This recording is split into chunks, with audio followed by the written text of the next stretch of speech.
Бүгінгі образ осындай менде керемет пиджак және де байжагарлардан осындай керемет сережки.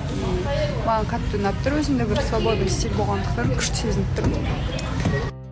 Жақсылығымен сауапқа толы болып өтсін, қабыл болсын, мүбәрак болсын. Осы күннің қасиеттілігін бір кішкене сауапқа қарай садақа жасап, қол ұшын созып, жақсылыққа қарай бет бұрып, дұрысынан пайдаланып қояйықшы, құрметті оқырмандар. Келесі сторисқа мен не қалай барлығын анық қанығын салатын болам. Қысқа нұсқа айта кетейін.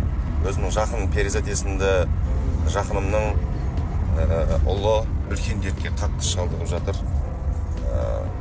Бұндай жағдайлар көп, өздеріңіз білесіздер, бірақ бұл мен өзім нақты көз жеткізген нәрсе, сондықтан да ешқандай күмәнсіз сенсеңіздер болады, қол ұшын созып көмектесіп, мейлінше барынша, мейлі 200 теңге болсын, 100 теңге, 500 теңге болсын, садақа жасап, осы Рамазанның күнін берекеге толтырып тастайық.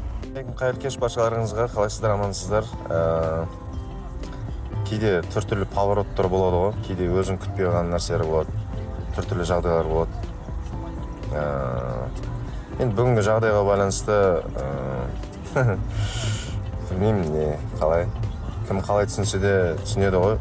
Түсінетіні түсінеді, түсінбейтіні түсінбейді дегендей. Ең бастысы берекесімен болса болды.